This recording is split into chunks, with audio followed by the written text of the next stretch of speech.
because of the next vote where I may have to be on the floor.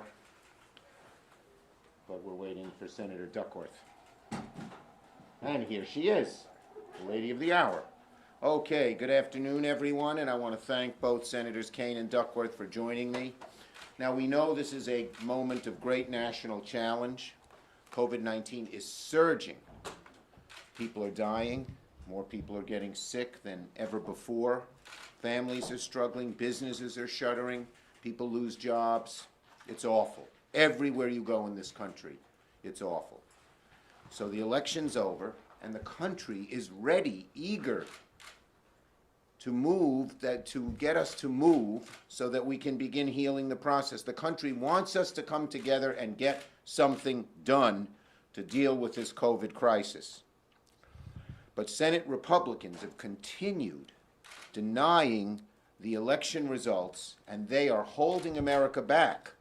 The classic example today was the chairman of the Judiciary Committee calling around to states to try and interfere with the process.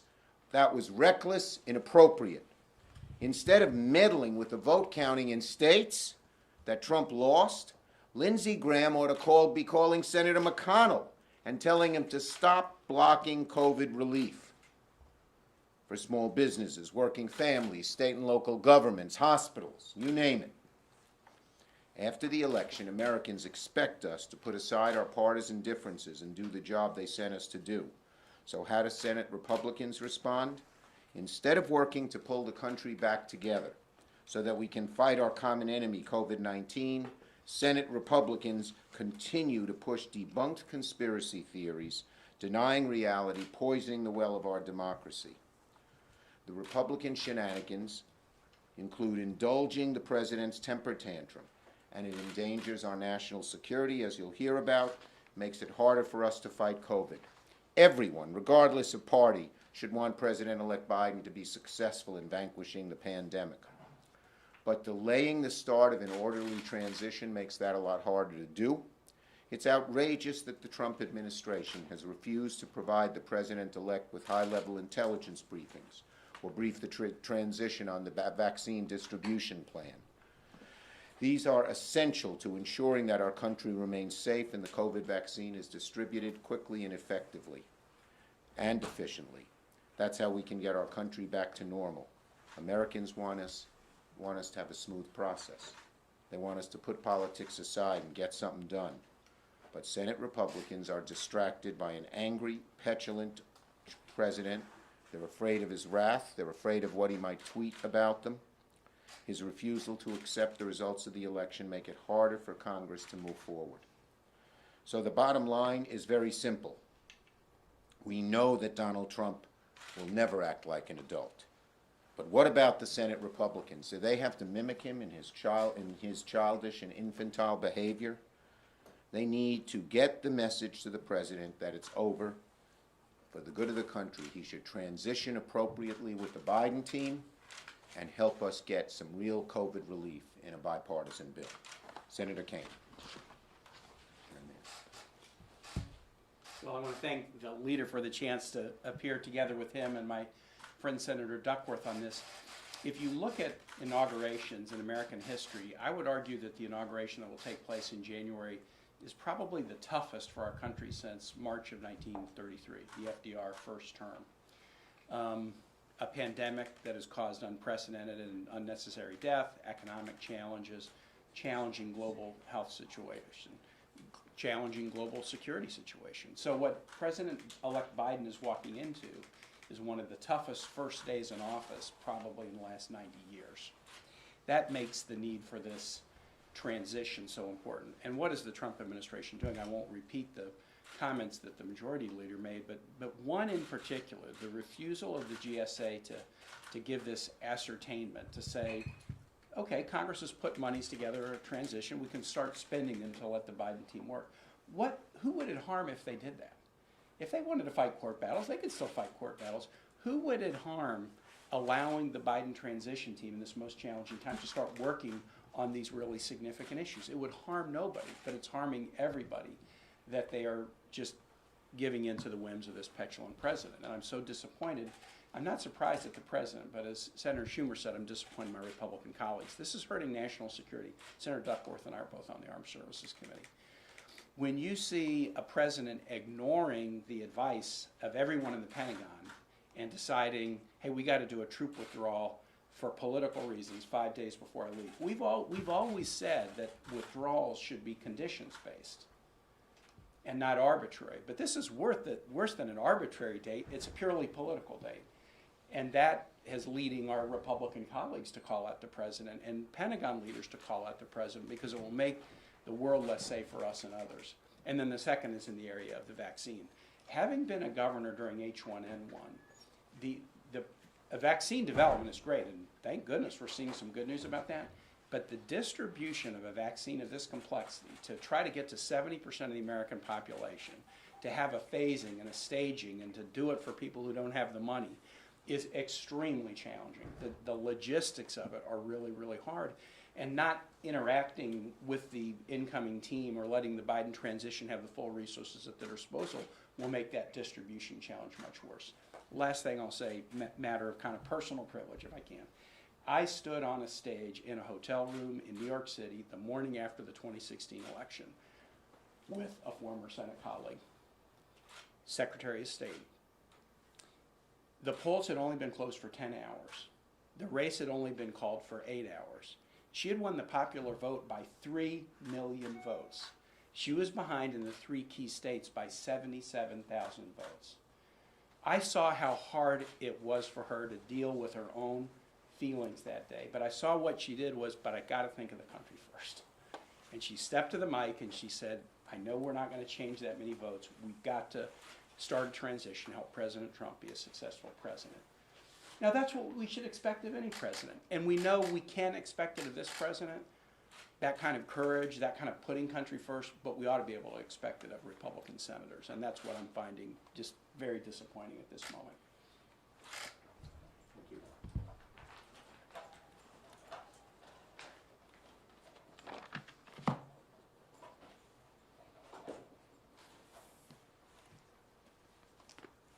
Thank you. Thank you, Tim. Thank you, Leader.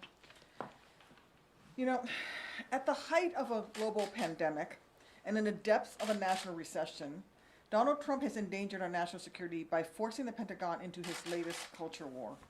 Since the moment that it was clear that he was going to lose, he has been spewing baseless conspiracy theories and using these lies as a rationale to refuse to accept the results and make the first steps towards a peaceful transition of power. These lies could lead to more Americans dying from COVID-19 because they cannot be vaccinated quickly enough, but they could also have serious national security implications. Over the past week, President Trump has upended any sense of stability in the Department of Defense. Aside from reports that he literally wants to attack Iran and has plans to weaken our military, betray our allies, and arm our enemies with a rapid, unsafe drawdown in the Middle East, he also fired Secretary Esper and replaced him and other top Pentagon officials with a series of unqualified loyalists who seem to have been chosen for their loyalty to this one man in the White House rather than their own competence. This upheaval represents a dangerous escalation at one of the most fraught moments possible. Let me just give you a little historical reference here. Our enemies historically have tested us within the first year of each new administration. Less than 6 weeks into Bill Clinton's term, a truck laden with explosives detonated in the basement of the World Trade Center.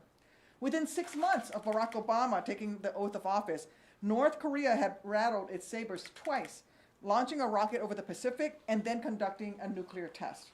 4 months after Trump was sworn in, Syria's Bashar al-Assad launched a chemical weapons attack that killed at least 90 people and tested American commitment against the use of chemical weapons. And of course, 9 months into George W. Bush's presidency, we had the 9/11 attacks. You know, our troops will always do everything in their power to keep us safe. I have every confidence in their tactical and technical proficiency and their professionalism. Unfortunately, the commander-in-chief is making it harder for them to do their jobs. Looking at the history, the value of ensuring a smooth, stable transition between administrations becomes obvious. So too does the necessity of ensuring that the next commander-in-chief is fully briefed on the gravest national security threats at the moment that they step into the Oval Office. And that's one reason why incoming administrations are typically given access to Defense Department building and personnel prior to taking office. Yet, instead of following precedent, Trump's White House has barred administration officials from cooperating with Biden's transition team, prevented President-elect Biden from having access to the all-important president's daily briefs, and that he himself has ignored, and he's refused to provide the president-elect a secure government line to speak with world leaders. Rogue states, terrorist groups, and adversaries like Russia, they are all watching us right now. And they're all aware of the opportunity this transition period presents for their own strategic goals. They will see that we now have lackeys instead of experts in crucial Pentagon positions, and Trump is once again putting his own self-interest ahead of our national interests. He is sowing chaos, and we most need stability, and exposing his weaknesses to those who would do us harm. With all that is at stake, it is on the GOP, my colleagues in this GOP, to say enough and prove that they care more about protecting our national security than protecting one man's ego. We need to do better, and our national security is at stake. Thank you. Thank you. Both excellent statements, my two fair senators. We'll take a few questions. I have to get down to the floor when the vote starts. Yes. Thank you, sir.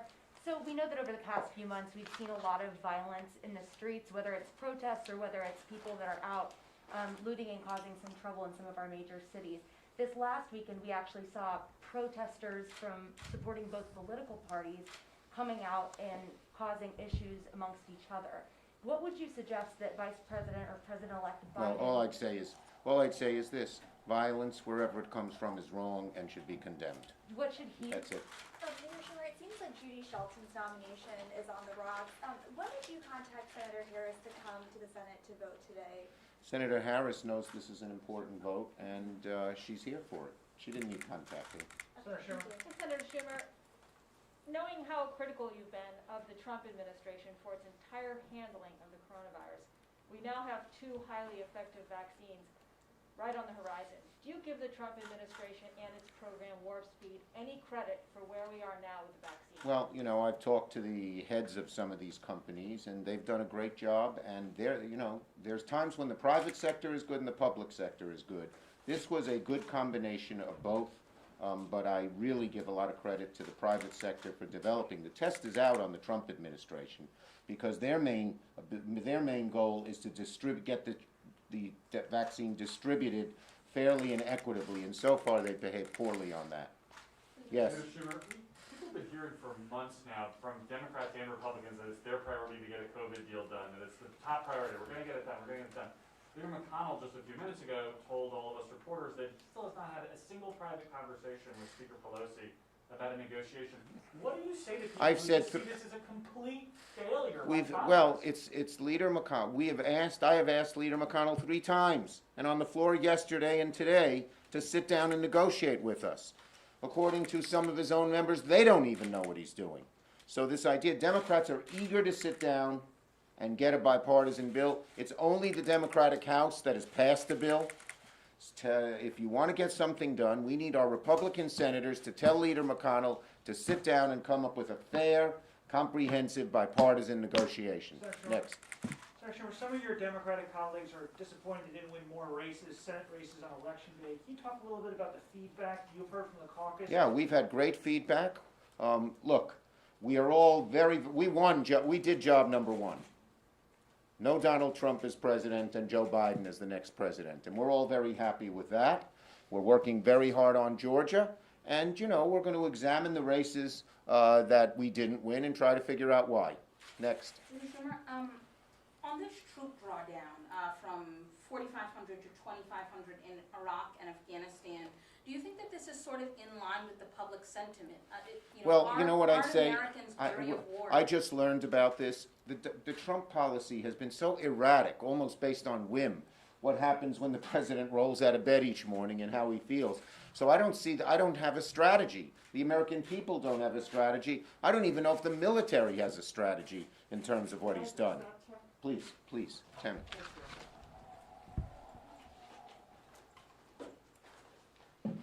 Started? Okay, this is the last answer. Sorry. no one wants the troops home more than I do.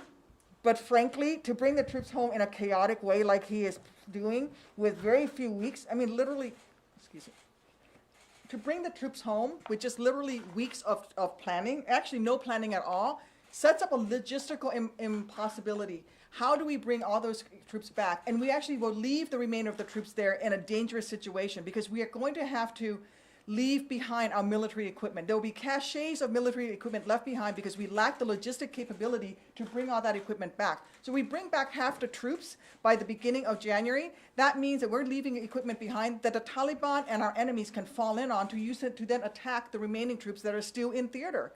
This is the wrong way. This is why all of the military commanders have spoken up and said this is the wrong thing to do. We want our troops home, but let's not bring them home in body bags. And that's potentially what's going to happen if this president gets his way and puts his own political timeline ahead of our national security. It seems Thank so you, that everybody. there's never That's a it. good time. Thank you, folks. I'm sorry, I'm gonna hurry ahead of you guys.